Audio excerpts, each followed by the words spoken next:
আসসালামু আলাইকুম। দেশ সুপ্রবাসে কলিজার ভাই ও বোনেরা কেমন আছেন? আলহামদুলিল্লাহ, আশা করি সকলে ভালো আছেন। কেন কেন আজ মায়ের বুক খালি হচ্ছে, আর্তনাতে ভারী হয়ে যাচ্ছে প্রবাসীদের পরিবারের কান্নার রুল? কে নিবে এই দায়ভার? বাংলাদেশ সরকার? কি দিয়ে সে পুষিয়ে দিবে বাংলাদেশ সরকার? আজকে আমরা যে ভারাক্রান্ত মন নিয়ে আমি যে ভিডিওর সামনে আসছি, আমার বড় ভাইয়েরার ছেলে মৃদুল খান, কালিহাতি থানা, টাঙ্গাইল ডিস্ট্রিক্ট, পাচ্চারান গ্রামের, সম্প্রতি সে ইউক্রেন রাশিয়ার যুদ্ধে নিহত হয়েছে।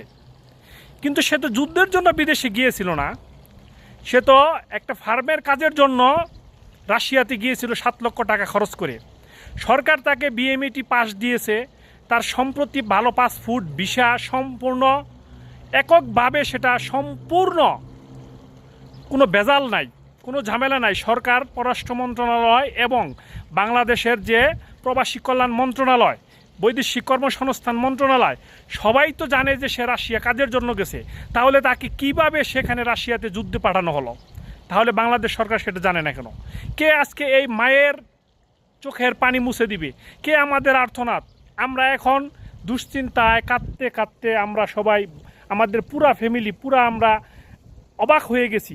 কেন, কোথায় থেকে কি হয়ে গেল? মাত্র 22 বছরের একটি ছেলে, যার জীবন শুরুই হয় নাই, শুরু হওয়ার আগেই শেষ হয়ে গেল। কে নিবে দায়ভার? রাশিয়া সরকার? বাংলাদেশ সরকার? পরপ্রবাসী কল্যাণ মন্ত্রণালয়? না ফ্যামিলি? ফ্যামিলি তো আমরা তো নিঃস্ব। আমরা তাকে ধার দেনা করে বিদেশে পাঠিয়ে, রাশিয়াতে পাঠিয়ে, আমরা তো ভালো কাজের জন্য পাঠিয়েছিলাম। কিন্তু কে এই সিন্ডিকেট? কেন এই এজেন্সি যে আরাফাত হক এজেন্সি যে ঢাকাতে, তাকে কে এই দায়ভার তার উপর চাপিয়ে তার বিচার ব্যবস্থা করবে?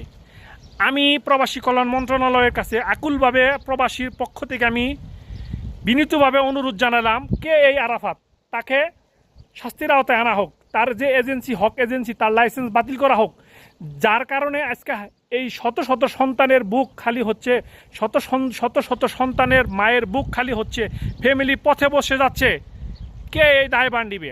আমি বাংলাদেশ সরকারের কাছে, স্বরাষ্ট্র মন্ত্রণালয়ের কাছে আবেদন করলাম, অনতিবিলম্বে এই যে হক এজেন্সি, দালাল চক্র, তারা যে কাজটা করেছে, তাদেরকে বিচারের আওতায় এনে শাস্তির ব্যবস্থা করা হোক।